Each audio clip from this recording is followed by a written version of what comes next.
Kia ora, my name's Lockie Patterson. In this video, I'll be discussing the Kohimarama conference. This was when Governor Brown invited Māori chiefs to gather and discuss issues with government representatives in 1860. Held at the Anglican Missionary Centre at Kohimarama near Auckland, it lasted 4 weeks with about 200 chiefs attending for at least some of the time. Now, it was big news as it was happening, but it was soon eclipsed by subsequent events. But some Māori leaders still saw it as an important engagement with the Crown and referenced the kawenata or covenant of Kohimarama in their efforts to assert rangatiratanga. Historians didn't really pay much attention to the event until the 1979 article in the New Zealand Journal of History by Claudia Orange, entitled The Covenant of Kohimarama, a ratification of the Treaty of Waitangi. So you can see from the title that Orange clearly defines the conference as being significant to New Zealand's founding document, the Treaty of Waitangi of 1840. Now, I acknowledge that Kohimarama is relevant to the treaty story, but this video is looking for a broader reading of what the conference meant at the time. Like the treaty signing in 1840, Kohimarama was theatre. As Mark Francis states, intra-communal rituals were not only dramatic, they were functional as well. They were designed to create fear or awe among a native group and at the same time make the group well disposed towards the British. In 1860, the government was attempting to assert its rule over Māori, both through peaceful and military means, and it staged the Kohimarama conference as an act of political theatre aimed at those participating as well as the many observers. Now, fear and awe weren't necessarily the government's aim, but getting as many Māori onto its side, and more importantly, to give the impression to Māori as a whole that many of their leaders agreed with its policies. And it used the bilingual newspaper Te Karere Māori as the means to do so. And Pākehā newspapers from across New Zealand also reported on the conference. So using these texts and other archival sources, I argue that Kohimarama was actually less about the treaty, but instead was a huge propaganda event in a time of political and military stress. So why this strong connection to the Treaty of Waitangi nowadays? Claudia Orange, in her article on Kohimarama and in her book, The Treaty of Waitangi, portrayed Kohimarama almost exclusively in terms of chiefs striving to assert their mana, or construct a partnership with the state within a treaty framework, with the Crown repeating its promises of 1840 and the Native Secretary Donald Maclean suggesting that the conference was a fuller ratification of the treaty. And chiefs present at the end of the treaty, according to Orange, passed a resolution recognising Crown sovereignty that implicitly incorporated the treaty.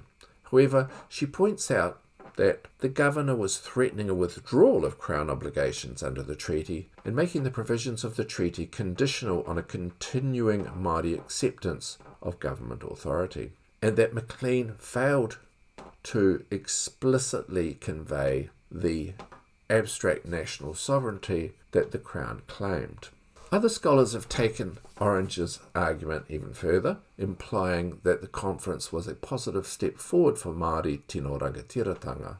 On the other side, some commentators, let's call them anti-treatyists or perhaps treaty skeptics, have interpreted the conference completely differently, as a Māori endorsement of the government's claim of sovereignty. But is it that those trying to find validation for current stances on the Treaty of Waitangi within the recorded speeches of the chiefs at Kohimarama are just missing the point? We really need to look at the context and events of this time. Neither the Crown nor Māori who attended the conference in 1860 considered the Treaty of Waitangi as the most pressing political concern.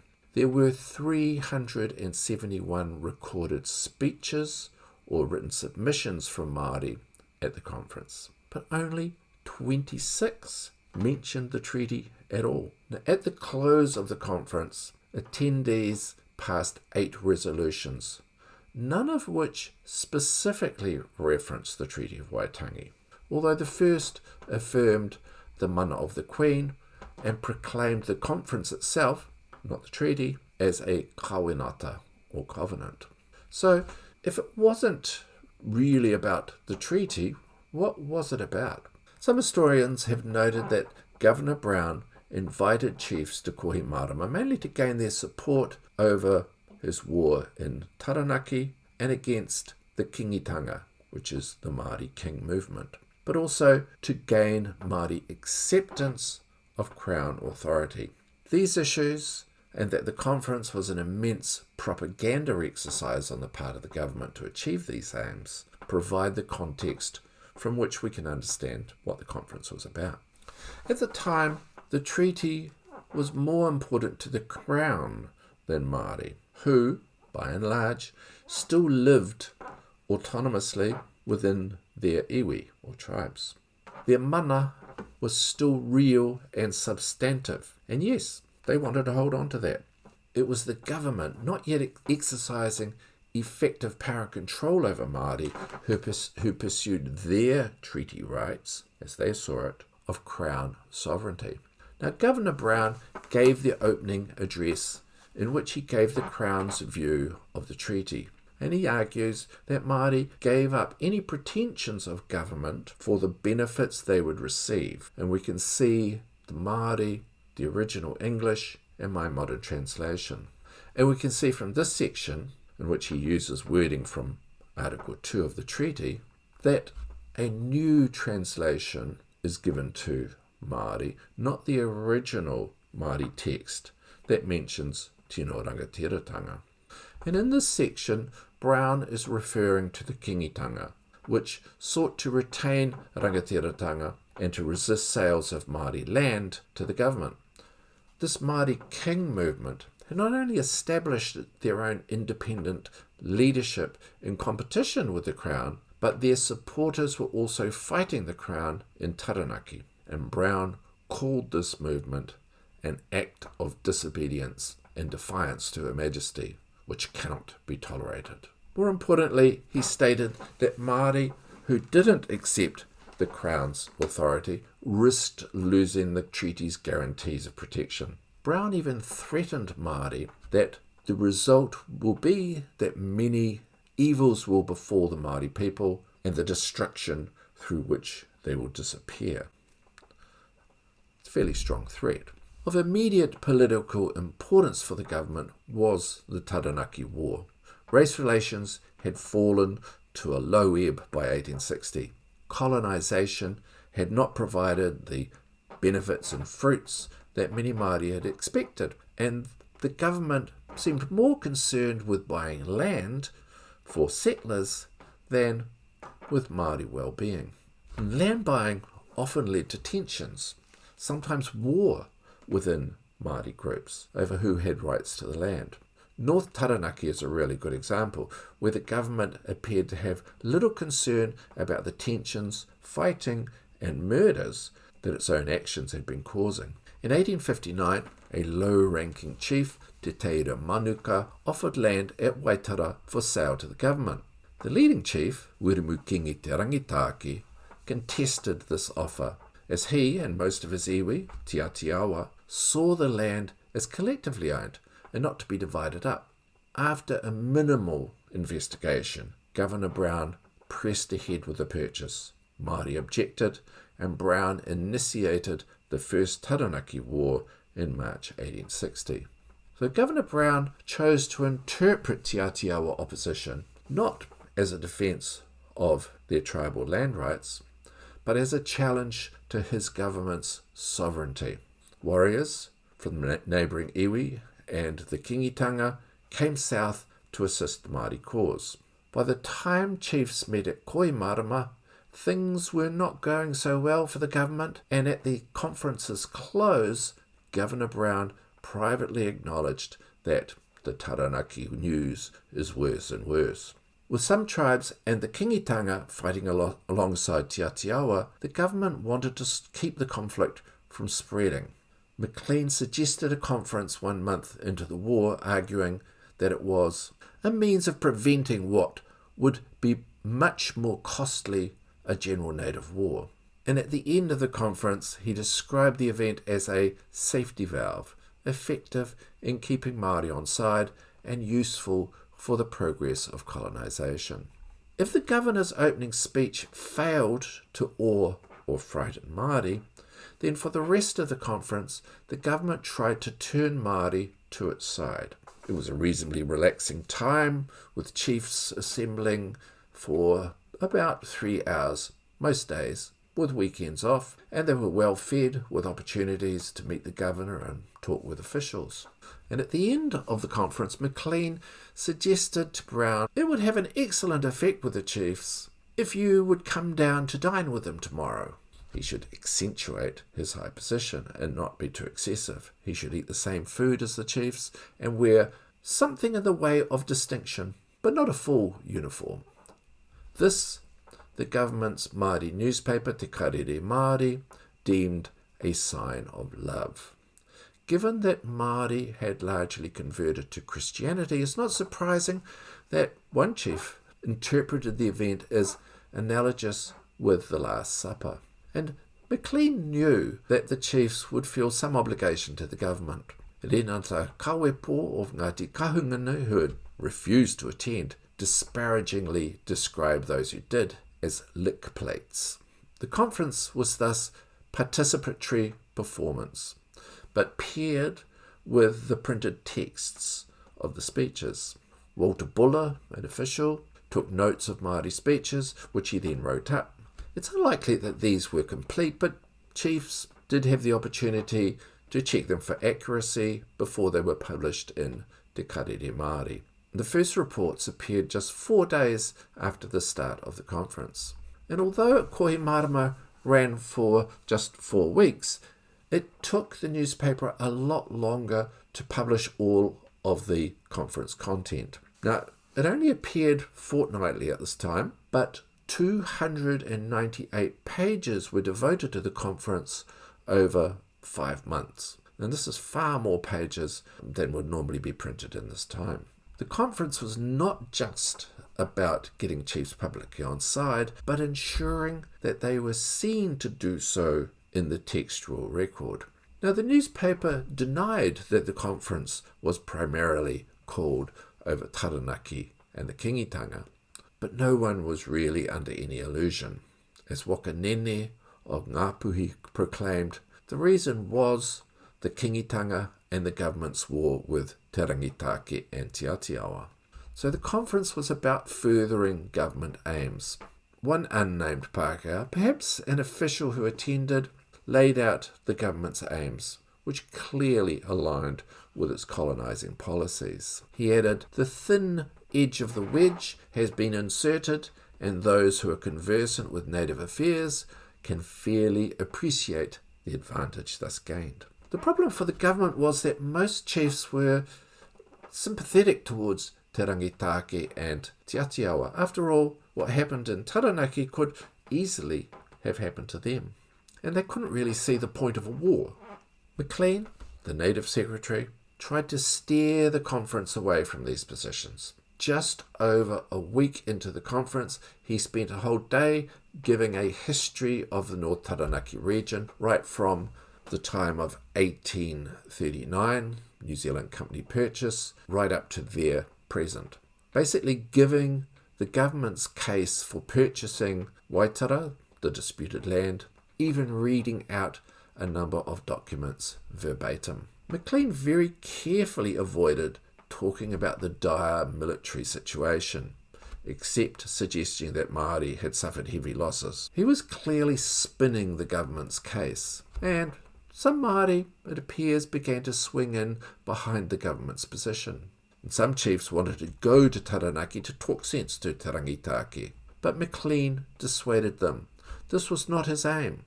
He just wanted to project an image of chiefly support for the government's stand in Taranaki. One of the resolutions concerned Taranaki. Although moved and seconded by Māori, it looks suspiciously like government officials drafted the resolution wording rather than Māori themselves, something that McLean confirmed in a letter to Brown.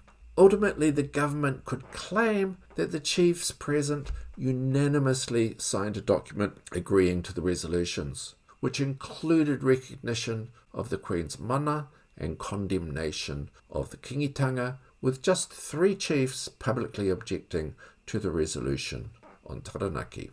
The conference cost a massive £4,250, perhaps more. But the government was happy. It was all about the image they could project. And Te Karere Māori reported, "These resolutions, with one exception, were carried unanimously. We are therefore pleased to find that the foolish project of a Māori king, to which we adverted in a former number, is so unhesitatingly condemned by a large body of the most influential and intelligent Māoris." But how true was the spin, especially about Taranaki War? And some Pākehā newspapers weren't convinced. The Daily Southern Cross reported on the chairman, meaning McLean, putting the resolution, about 1/3 held up their hands. Considerable confusion.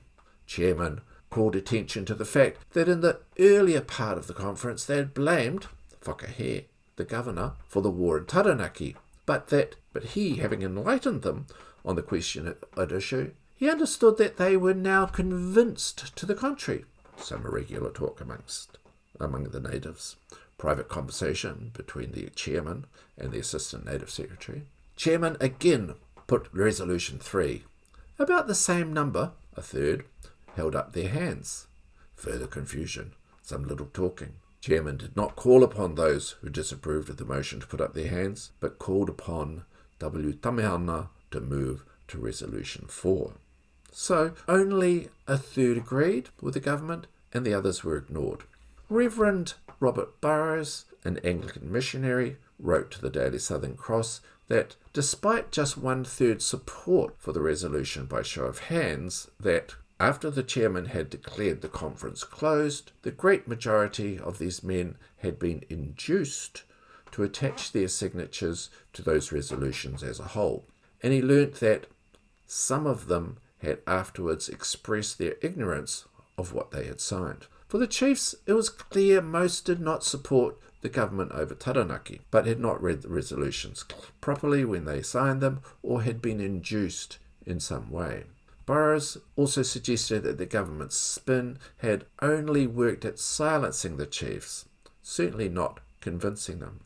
The Cross published a rebuttal from H.T. Clark, the resident magistrate of the Bay of Plenty, in which he argued that the chiefs had had ample time to discuss the resolutions, which were then eagerly signed by 107 of the chiefs, i.e. those who were there.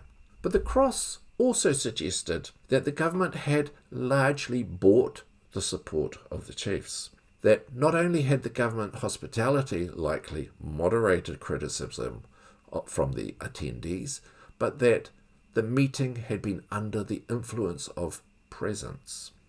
Indeed, near the end of the conference, Māteni Te Whiwhi of Ngāti Raukawa had hinted at some recompense for attending, which the Cross eagerly seized upon. A southern chief of celebrity spoke somewhat to this effect. The chiefs, having been called to the conference by the governor to express themselves in his favour, they had responded to his call and uttered words in his rooms favourable to his policy. Therefore, a reward should be given to each chief in the shape of hard cash. This truthful one was confronted by the Land Commissioner, McLean, and the matter hushed up speedily as possible. The Wellington Independent subsequently claimed that chiefs from their province had received shotguns, and members of Parliament questioned the amount of money paid as presents. Within Parliament, the opposition members also asserted that the assembled chiefs were not representative of Māori as a whole. James Fitzgerald described them as a happy family. or as William Fox put it, the Native Secretary had leave to select those natives who suited his purpose, and had failed to invite some important chiefs and invited some too late. Chiefs also came and went, with just over 100, or about half of all who attended, still there when the resolutions were signed on the final day. No chiefs had come from Taranaki, and only a few from Waikato, and in other places the representation varied a lot. Some refused to attend. For example, only 5 Hauraki chiefs out of 21 invited accepted the offer, which Paul Monin attributes to diminished confidence in government Māori policy and conversely increased support for the kingitanga. But events soon made the conference irrelevant. The British government was unhappy with Brown as governor, and he was recalled. Sir George Grey, his replacement, decided no more nationwide conferences should be called, considering it not wise to call a number of semi-barbarous natives together to frame a constitution for themselves. Kohimarama, at least for the Pākehā, was soon forgotten. Māori had a variety of attitudes towards the conference. Some were clearly enthusiastic about Kohimarama and the prospect of a further meeting. However, Grey noted that when the last conference was summoned to Kohimarama, some natives refused to attend it. Other chiefs of importance threw, and still throw, ridicule upon the whole affair. And Thomas Smith, Assistant Native Secretary, had also cautioned Brown against calling a second conference, as friendly chiefs would have more influence if they weren't so closely linked to the government. But on the other hand, some chiefs may have enjoyed a trip to Auckland and hospitality at the state's expense, and the opportunity to mix with and debate important issues with other chiefs and government officials. Attitudes will have depended on particular tribal responses to government policy. Paora Tūhaere of Ngāti Whātua, in whose territory Kohimarama sits, asked for a second conference in 1869, and having been turned down, organised his own meetings in the 1870s and 1880s. In conclusion, the Kohimarama Conference was the largest and most expensive propaganda event the government had ever directed towards Māori in the first few decades of colonial rule, in terms of the actual event and its accompanying newspaper texts. Maclean, as Native Secretary, stage-managed and directed proceedings and was not above massaging the facts, as in his narration of Taranaki's recent history, or how the resolution on the Taranaki War was presented textually to the public. Māori attitudes were divided as to the appropriateness of the conference, and Pākehā contemporaries differed in assessments of its effectiveness. While the chiefs were meeting, the Colonist newspaper stated that the government are most anxious that their native conference should appear worth the pains they have taken to bring it about, but could not hide that it was a complete failure as well as a thorough sham. A correspondent to the Wellington Independent considered the money well spent, and the most favourable results may be anticipated. No doubt Governor Brown hoped that as well. However, the colonist was perhaps closest to the truth when suggesting that the resolutions on Taranaki and the kingitanga will be useful to us at present, but too much reliance must not be placed upon them. That is, they were expedient for now. So in more recent times, Kohimarama has often been viewed purely through a treaty lens, either as a proto-treaty compliant partnership on one side, or evidence of Māori submission to Crown sovereignty on the other. And such views reflect the obsessions of our own time rather than those of Māori and Pākehā in 1860. And they sometimes pick out fragments of the conference texts rather than engage in a fuller and more contextualised reading of the event and what was happening at the time. So Maclean and some of the chiefs did discuss the treaty, but Brown had effectively laid the foundation for that debate by offering a stark choice of accepting the Crown's sovereignty or the possibility of racial destruction. The government's aim for the rest of the conference was about aligning the chiefs present to its side, or at least convincing both Māori and Pākehā that they had managed to achieve this. Now, if you want a fuller version of this talk with all the references, I've written a fuller article on this topic, and a link to it is in the first comment below. Hope you found this interesting. Ngā mihi mai oha kia koutou katoa.